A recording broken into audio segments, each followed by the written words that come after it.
saya pengen Mandarin. Hari ini pada kesempatan ini saya ingin menjelaskan tentang lembaga terapi atau esensial terapi. Apa itu terapi? Lembaga terapi itu adalah salah satu dari ke-12 teori dan penekanan konseling. Untuk menjelaskan teori ini, saya akan menjelaskan tentang beliau adalah Viktor Frankl. Dia adalah salah tokoh yang menginspirasi saya, juga tokoh yang membuat teori lembaga terapi datang dari esensi.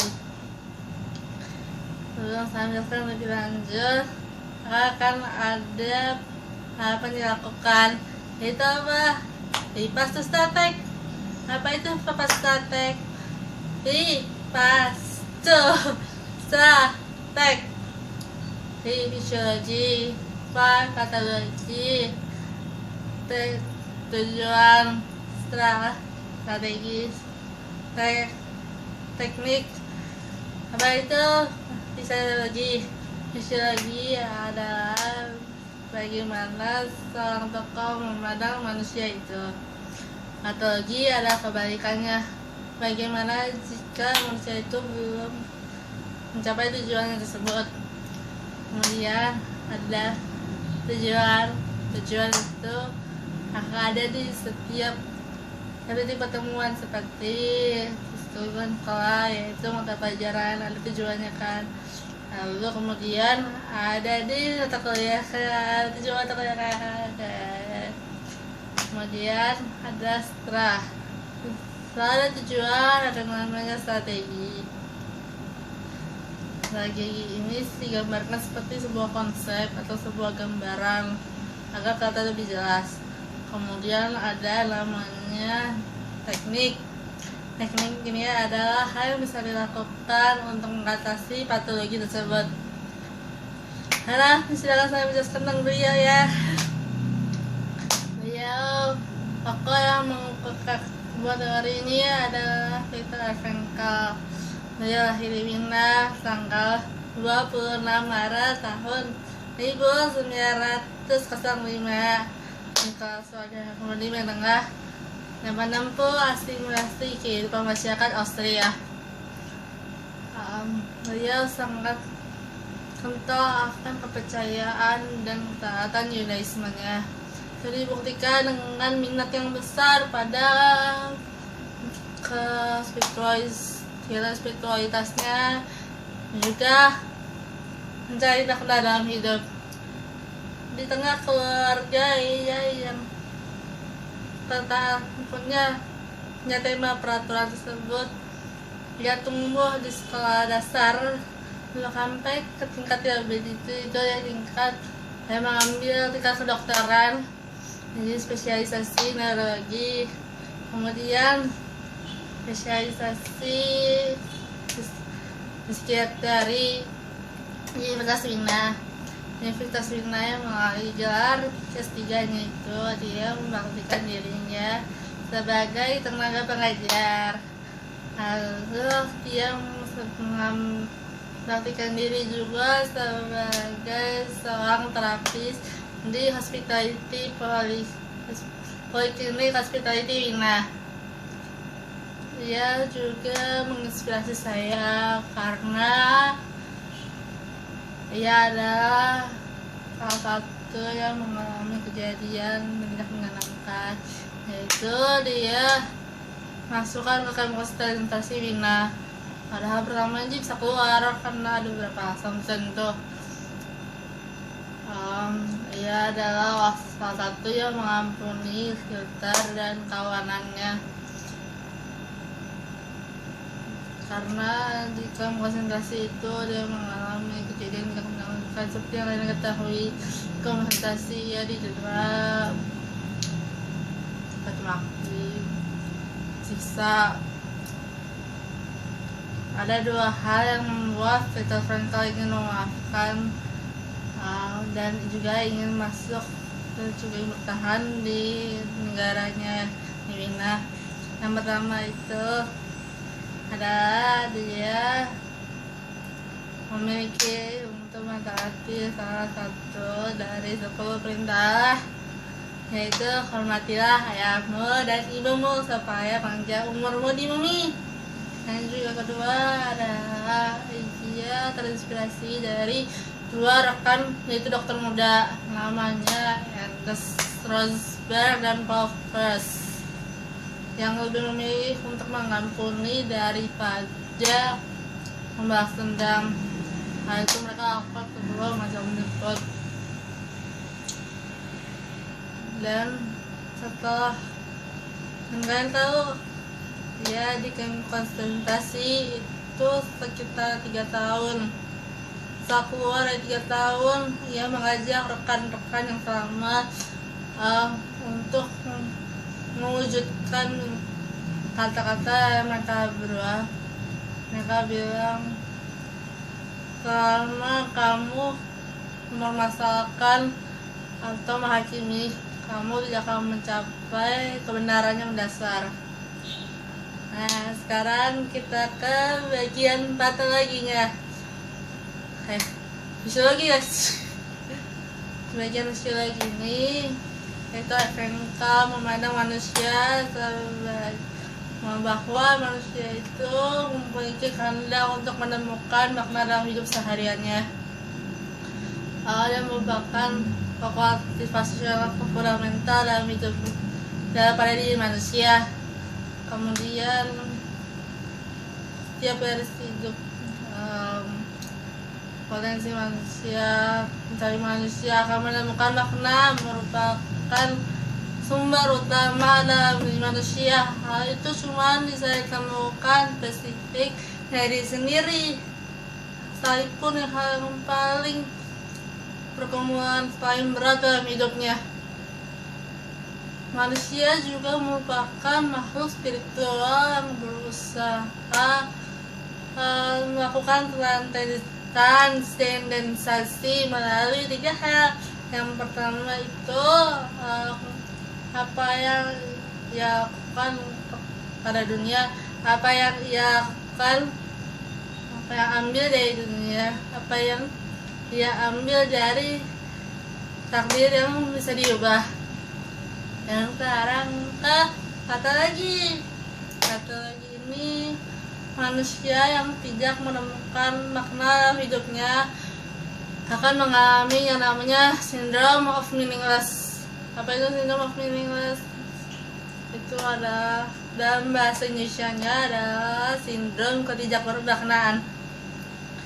Dan sindrom ini akan mengalami 2 fase. Yang pertama adalah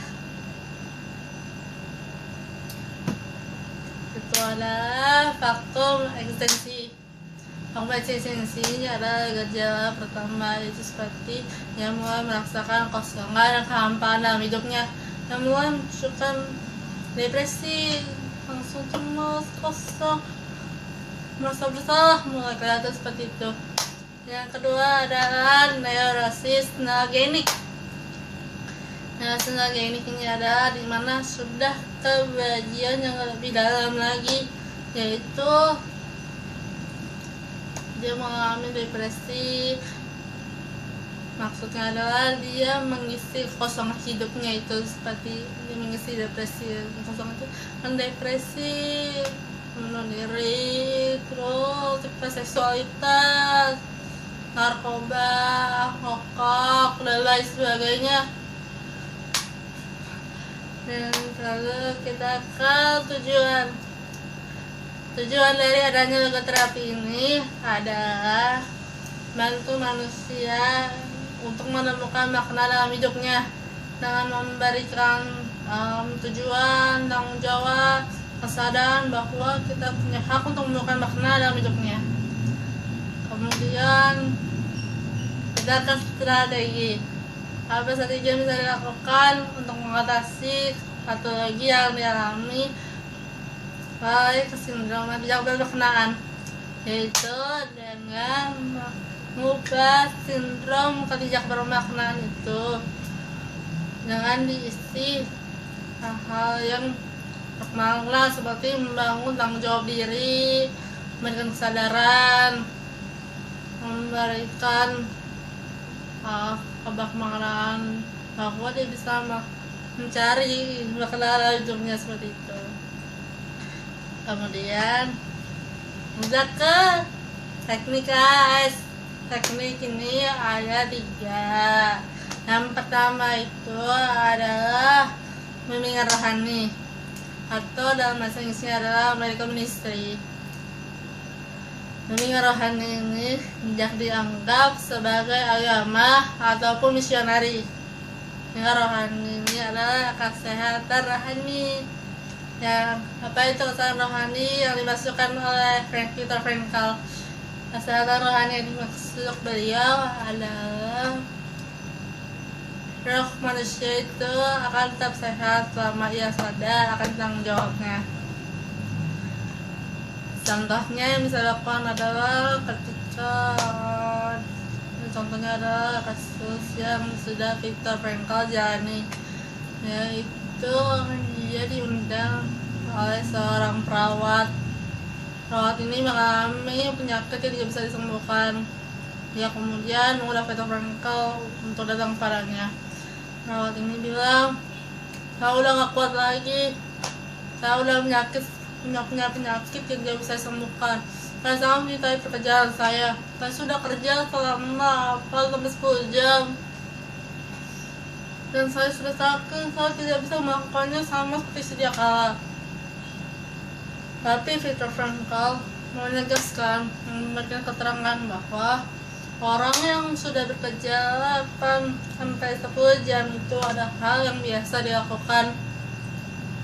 Tapi untuk orang sudah bekerja tiba-tiba tidak tahu dia mengalami penyakit yang tidak pernah dibayangkan itu seperti penyakit yang bisa disembuhkan.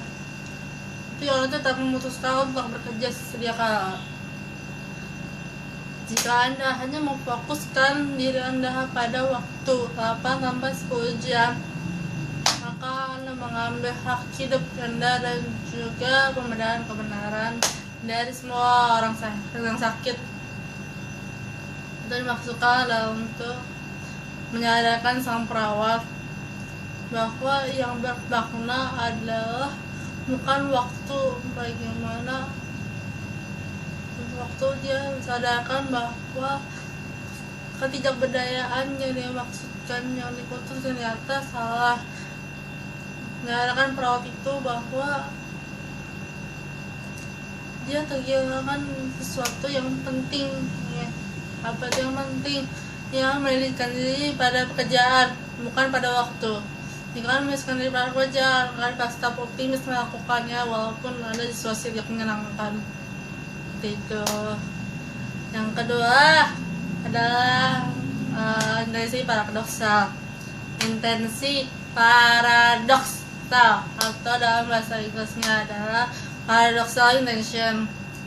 Di sini kita diajarkan untuk melakukan sesuatu yang paradoks, yaitu sesuatu yang lebih baik menghadapi atau mengejek daripada kamu lari atau tidak mau mengingat hal tersebut kembali.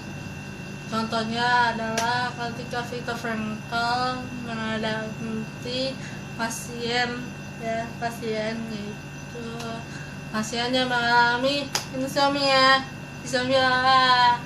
dalam tidur.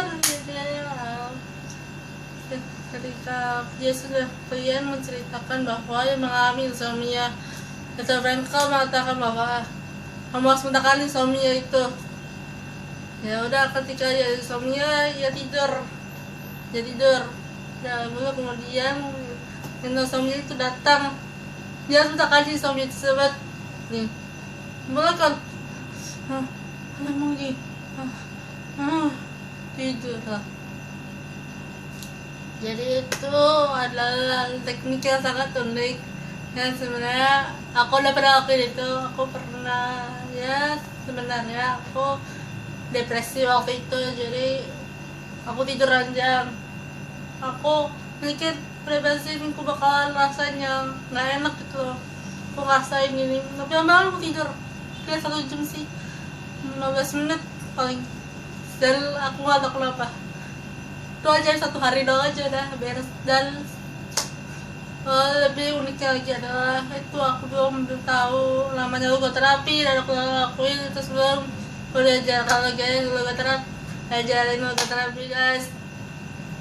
Dan kemudian yang terakhir ada namanya direfleksi, yaitu yang melakukan paksaan observasi pada diri atau paksaan untuk mengatasi diri sendiri. Contohnya adalah yaitu Viktor Frankl ini dihadapkan pasien mengalami insomnia.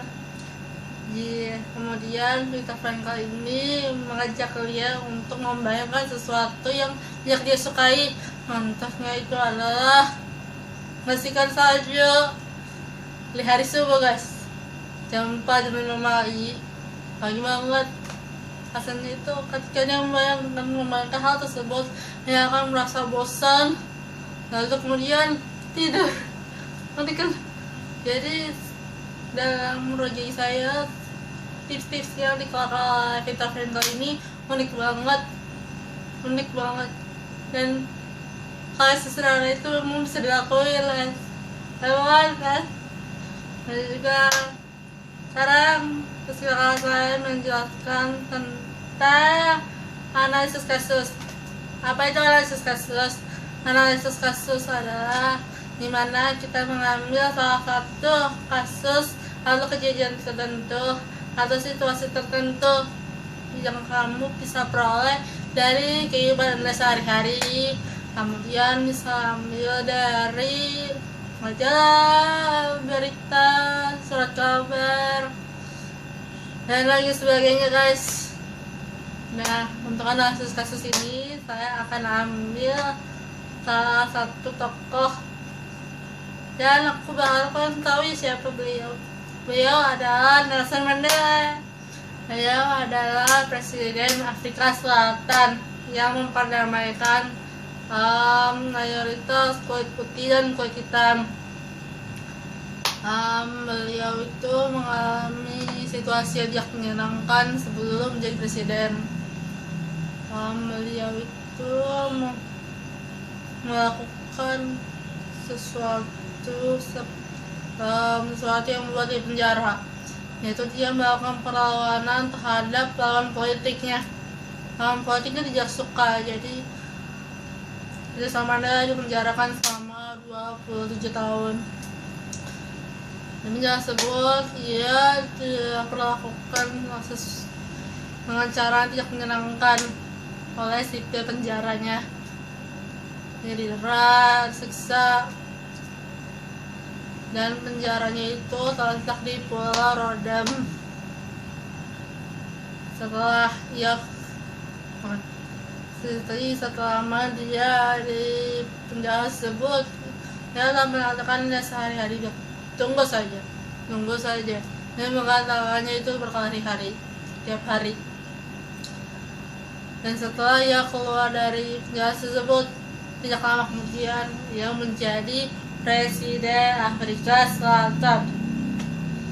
Ketika dia menjadi Presiden Afrika Selatan, ia kemudian bilang pada pegawai istananya untuk memanggil sipir penjara itu kemari.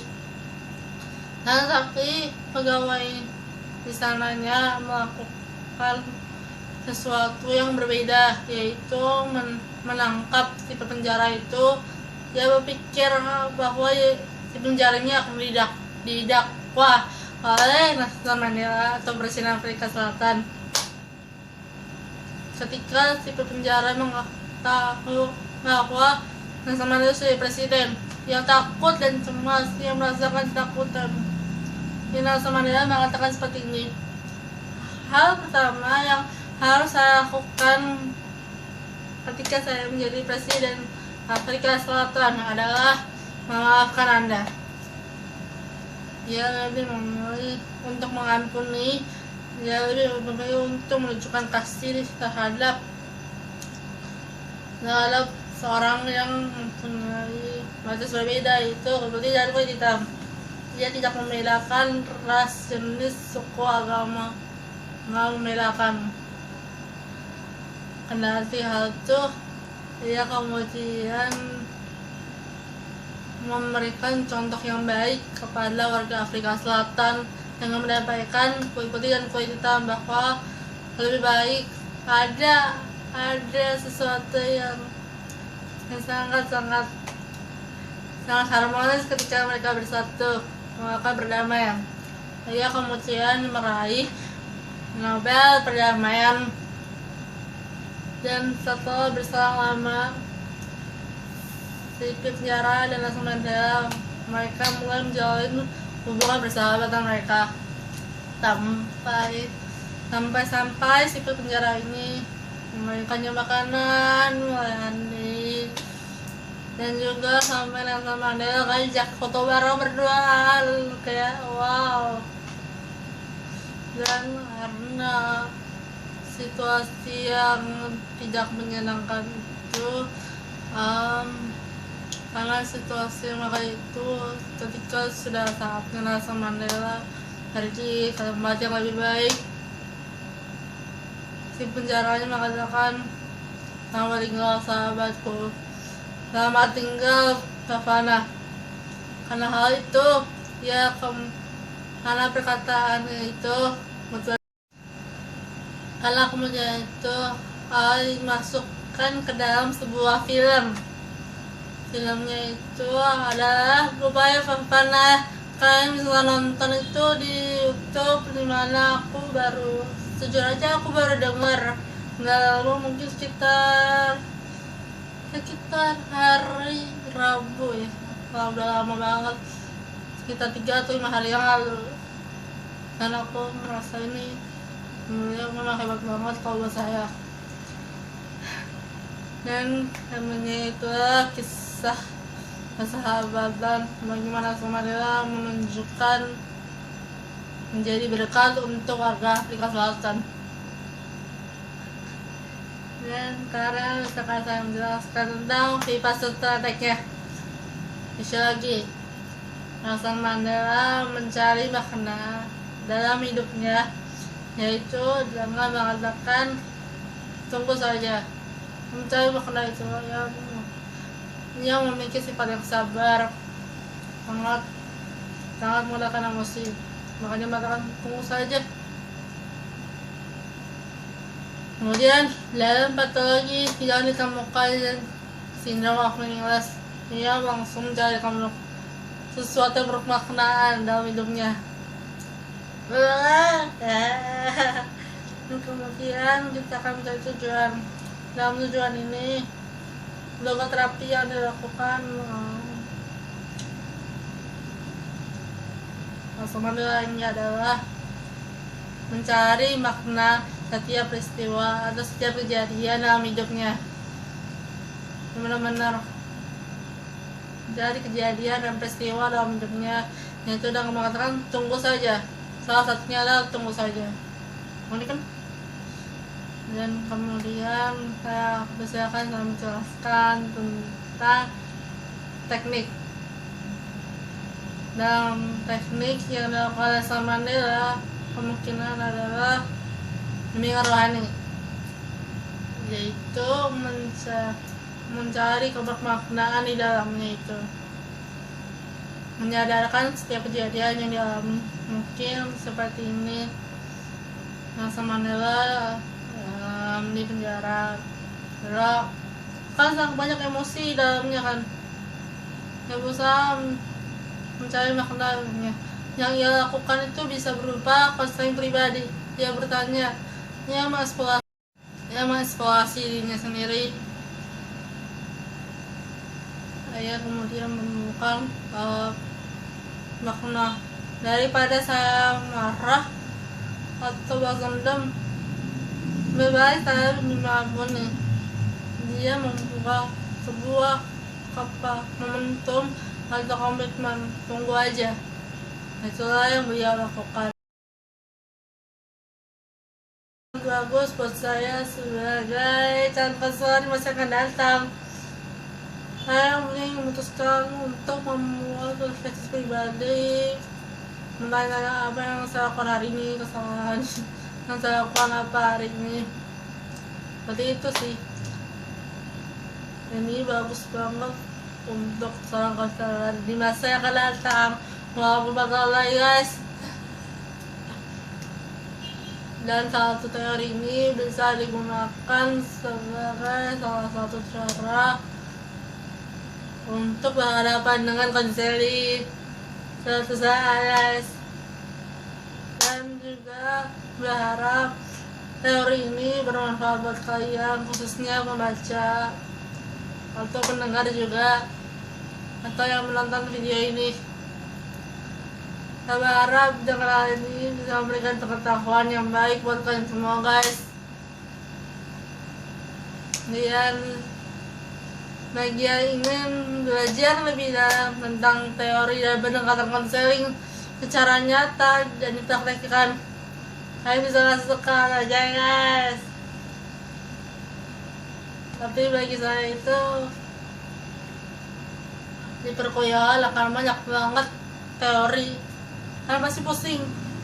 Tapi selama kalian punya passion di situ, selama kalian punya passion yang kuat di situ, jadi selama kalian punya passion di situ, kalian akan merasa ketika kalian belajar teori ini masuk di hati kalian atau perasaan kalian sangat terikat di situ. Bagi saya sih lebih mudah menangkap teori tersebut. Bagi saya seperti itu guys. Dan saya pilih buat kalian untuk masuk akan datang. Lebih baik kalian memilih passion kalian daripada kalian memilih materi. Kalau kalian memilih materi aja atau cuma sekedar ikut-ikutan aja, kalian akan merasa bosan ketika kalian kuliah. Kalian cuma kerjanya kerja tugas pulang, gak ada faedah di situ, gak ada makna yang dapetin.